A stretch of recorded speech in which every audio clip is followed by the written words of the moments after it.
Yeah, man. So look, today I want to talk about why you shouldn't wait to follow God. Why you shouldn't wait. Why you should do it right away.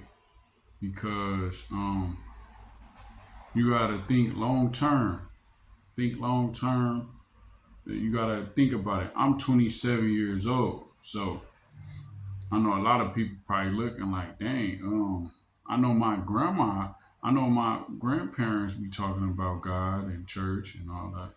I know the older people, but this man 27. The thing is, um, you got to think long term. Like situation that happened yesterday got me thinking, like how a lot of people, it's a misconception.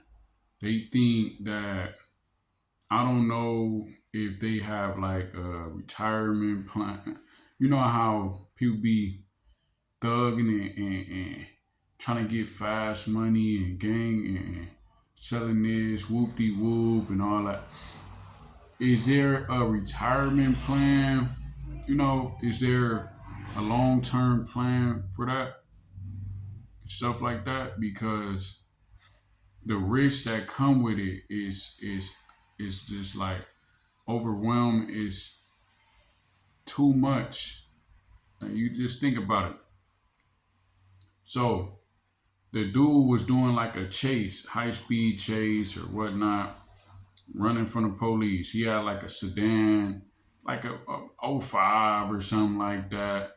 The car didn't even, it ain't a brand new car. It didn't even look strong enough to get away, It just looked like a car that somebody like just bought for a few thousand, maybe like four or something like that. Like it ain't even look like it was capable of outrunning them, but they still trying.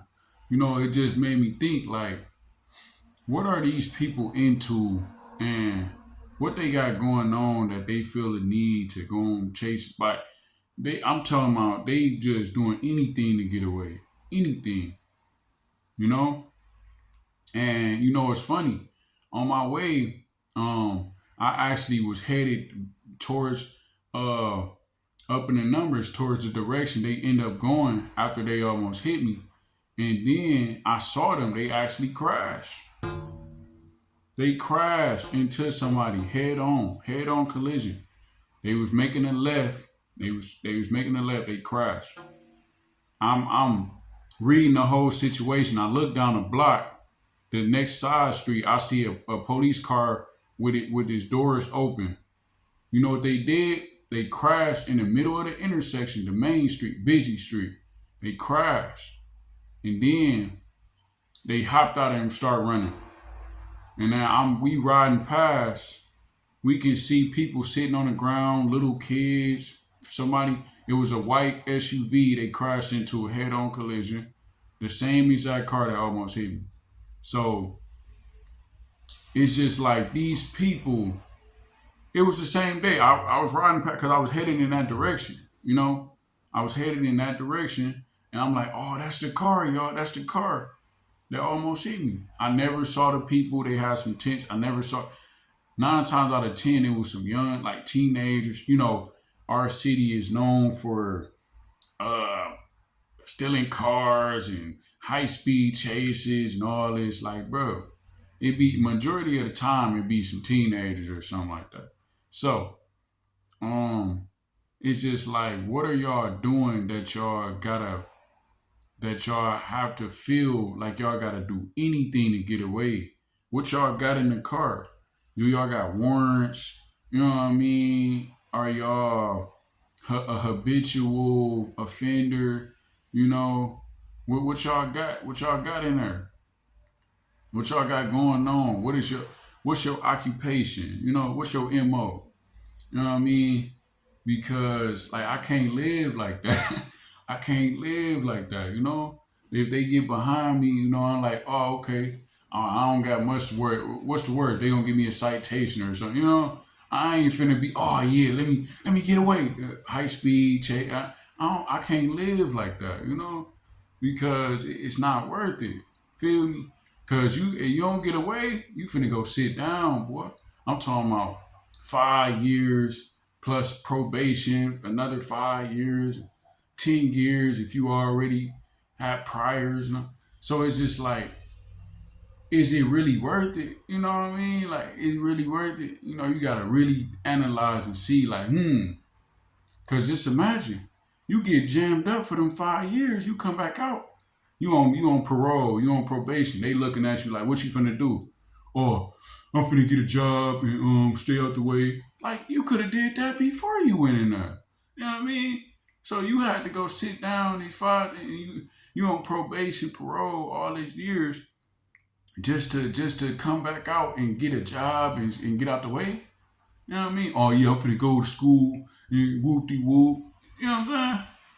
So that's why I'm saying, like, the risk it take, like, um I feel like it's not worth it. That's why I'm 27 and I speak like this.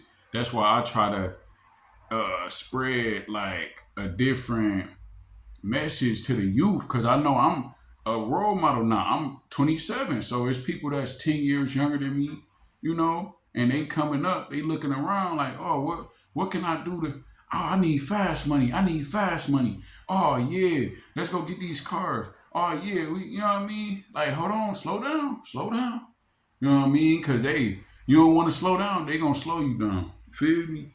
Like, it's a lot of people. These people get paid pensions. I'm talking about, these people got 401. They got a retirement plan just to put you in jail, in prison. Feel me? So it's like, we really need to spread the narrative, man.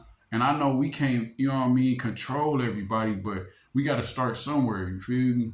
Cause I got younger people in my family, and this how I'm gonna speak to them. I'm gonna be like, hey man, you might as well leave that stuff alone, bro, because it's not worth it.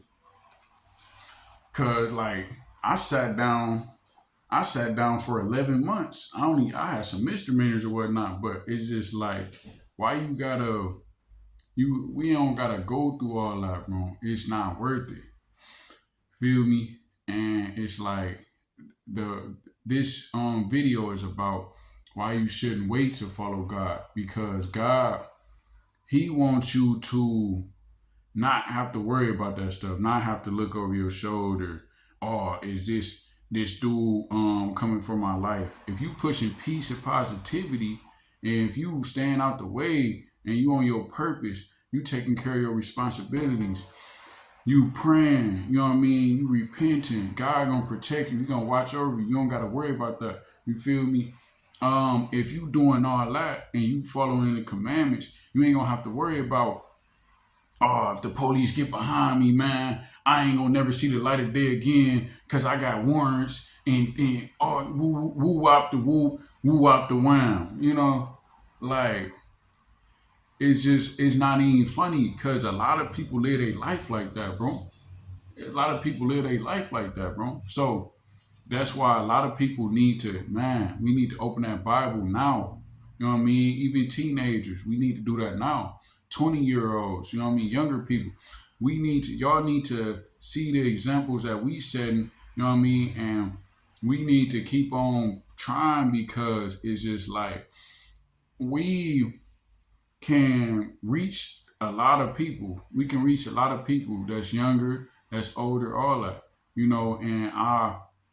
and that's why we on here, man. And it's like, uh, I'm 27, so I know y'all probably heard, like, the older people, the grandma, oh yeah, come to church with me, baby, come to church with me, come on, you know what I mean, the older people. But when you see somebody that looks similar to you, feel me, and they talking about God, you know what I mean, they probably like, okay, dang, he talking about God, he around my age, dang, what's going on? Let me open this Bible, let me see what's going on, because it's more to it than what you see. The thing is, Satan wants you to be distracted. He wants you to focus on fast money. You know what I mean? It's people that do the craziest thing.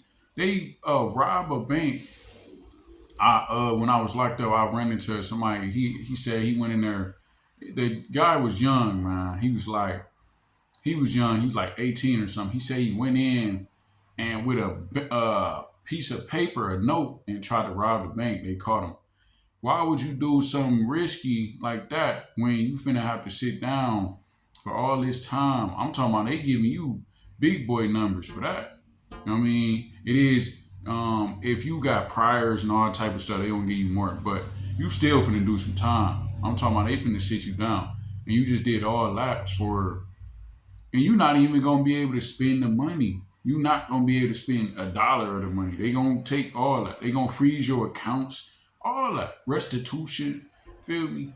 So I'm saying that to say like a lot of that stuff is not worth it. That's why people look at me and say, "Dang, um, we getting fast money." You know what I mean? They looking like, "Oh, he just talking about God because he ain't got no money." Or he just talking about that because he's scared of getting into the streets and all that. No, it's not. It's pointless because if you get one person out the way, let's say you get into it, you get them out the way. Okay, hypothetically, you know what I mean? Let's say you know what I mean?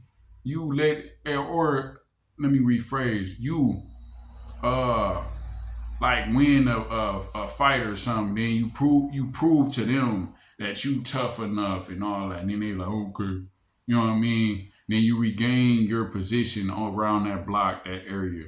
You know what I mean? Now ain't nobody gonna take my spot. I'm whoop up the wham.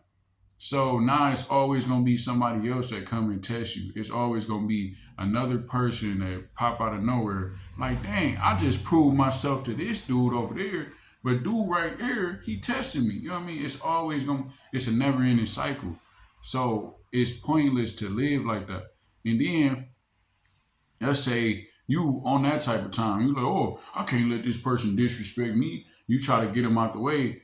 Guess what? They got a place for you. You finna go in there, and guess where you gonna be at?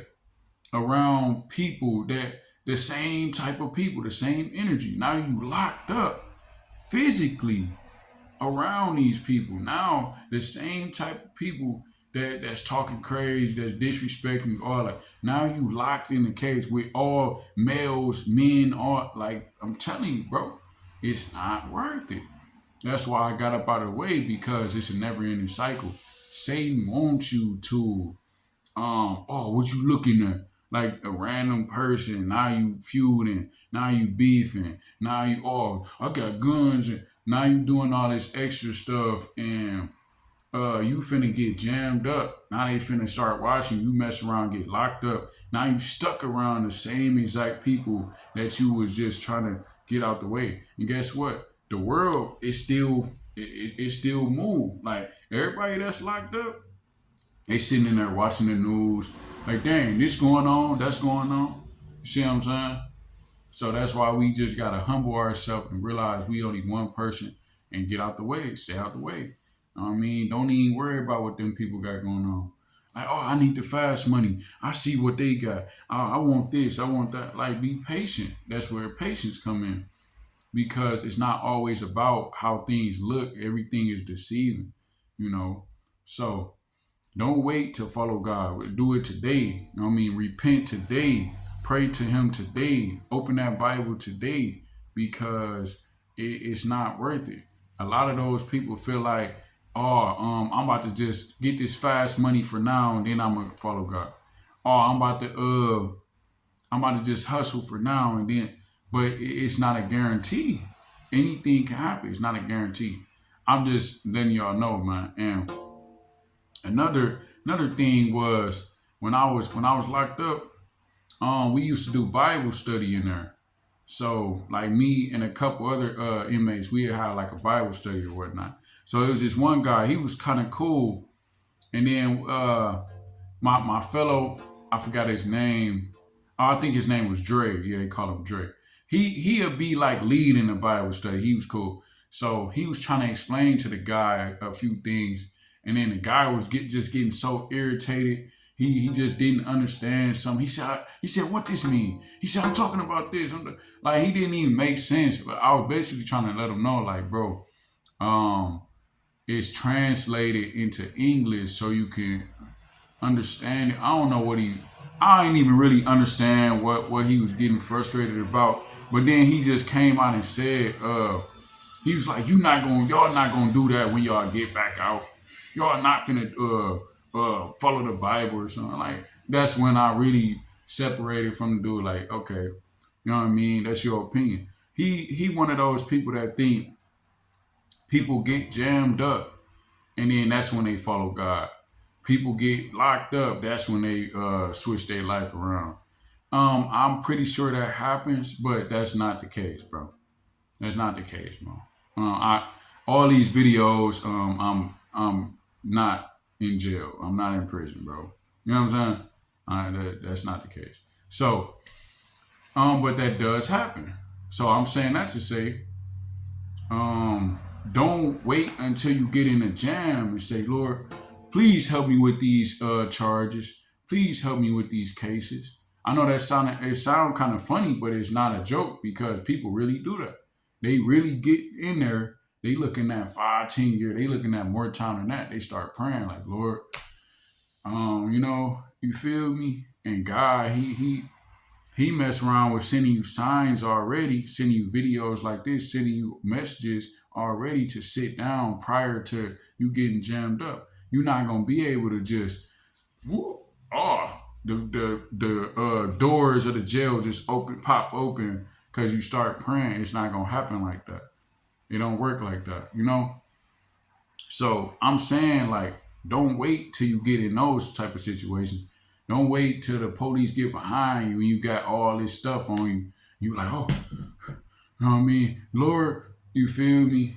Like, seriously though. But and then that goes back to the book of Jonah. Jonah had to go through all these circumstances, all these situations, uh until he finally said, "Okay, I'm gonna follow God. I'm gonna do His will. I'm gonna do what He want." He had to go through all that. Feel me? God called him. He said, "Hey, son, go down to Nineveh." He ain't go to Nineveh right away. He went to Tarshish. He hopped on a boat, and then he wasted his money because the boat, it was a big storm. God sent a storm to the boat, so he sent the storm. He wasted his money. He got overthrown from the boat because they found out it was him that caused the storm. Then he got swallowed up by a fish. Then that's when he started praying. That's when he started praying. He had to go through all that. You know what I mean? God will send a storm in your life. It's all the same. He is sending a storm in your life. That's a storm. When you about to get all these charges and you jammed up and you going on high speeds, that's a storm because it's out of control. You don't know what's gonna happen. You know, that's why it's called a storm in your life. So it's like God gonna send something to discipline you, to sit you down. Now you in there, now you behind the walls, now you locked inside there, now you praying to him, now you gonna do his will. Now he gonna use you because you still, there's people in there, they still have an opportunity to serve God, because it can be like somebody that's older in there that's doing some real time, 20 years, you like, and then a young guy come in there, like, son, what you in here for, man? Like, oh yeah, man, I was doing a high speed whoop de whoop. Like, man, I don't want to see you in here, man. Look, man, this what I've been learning. This what I've been doing while I've been sitting down all these years. I've been sitting in here 15 years. I got 5 more to go, man. This this what I've been doing. They gonna give you that Bible. You know what I mean? Like my grandma was telling me to go to. She was telling me to go to church. She kept. You know what I mean? My people kept telling me to open that Bible up. You know what I mean? So you telling me I got 10 years in here and you giving me a Bible now. You know what I mean? So it's like, don't wait, man. Don't wait. But man, God bless them guys, man. I don't know who that was, bro.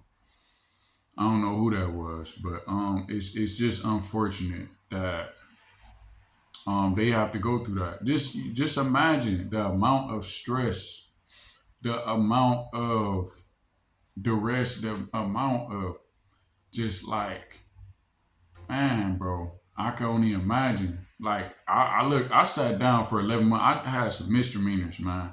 I'm not even a felon, cause tell you about all that later, but I haven't had a case in like 3, 4 years.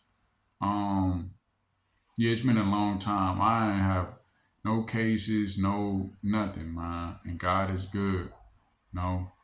Um, yeah, the thing was I was signing plea deals. That's what they do when you're not familiar with the law, and then you're not familiar with the law, and you got public pretender and stuff like that.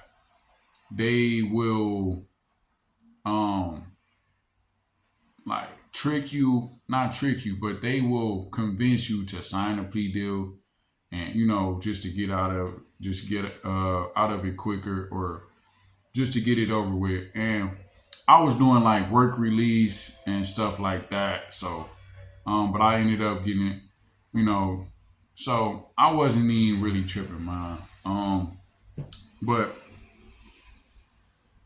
it's like I didn't even do that much, and I was saying like the cases I was fighting was like it was like a 9 month maximum. I had like two of those 9 month maximums, altogether. So I ended up doing, one of them was 4.5, and the other one was like 5 or something like that. Nah, no, the other one was like 6. You know what I mean, altogether, because it was two in two different counties. No, but they all misdemeanors though. It's all public records. No, but that stuff over with, bro. It just was all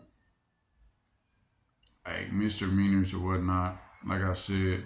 So like I said, I signed some plea deals, and that's another thing. Um, that's why you got to do your research, because a lot of these young guys, they don't know their rights, and then the public pretender, they're going to like, oh, here, sign this plea deal, sign this plea deal. You can get work release. You can do this and do that. You feel me? So that's you feel me. So it's just like it is what it is. But I'm glad that stuff over with. But the thing I was saying that to say, I can only imagine what they going through, because I never went on no high speed. I never did nothing like that. I never had a felony. I don't know what they had in that car. I don't know what they into. No, that's why I had to change my life around, because I'm not the same as a lot of these people, you know. And I had to realize that I had to sit down and think like, what's the best decision? What's the best path long term? You know. So that's what it is, man. Um, I'm gonna go more in about my testimony later. That's really a testimony, and I'll give y'all stories here and there. But the gist of it is that I did about 11 months. They all misdemeanors, and I haven't gotten in trouble for like 4 months. It's really a testimony, because God showed me that I can make it through anything, and I can overcome any obstacle, and he used things as stepping stones. Now that's my testimony. Now I can relate to a lot of people that went through similar situations. Now I can teach the younger people, you know, give them a little word of advice. Now I can be used by God, and we also were fellowshipping inside of there doing Bible studies with some of the inmates. So we were inside doing his will. You understand what I'm saying? So that's what it is. But yeah, man, that's the message of the video. Please don't wait to follow God, or do it right away. Don't So you won't have to look over your shoulder and worry about all that Satan hopes that your life, the path that your life goes into. You know, we gotta stand together, man. We gotta push the right narrative, because man. A lot of people don't know, it's not even worth it, man. Just fly straight, man. Stay out the way, man. Peace and love, man. Peace and love. Please like, comment, subscribe, and share this video. And if you would like to donate, the Cash App and PayPal will be in the description. Thank you. Peace and love.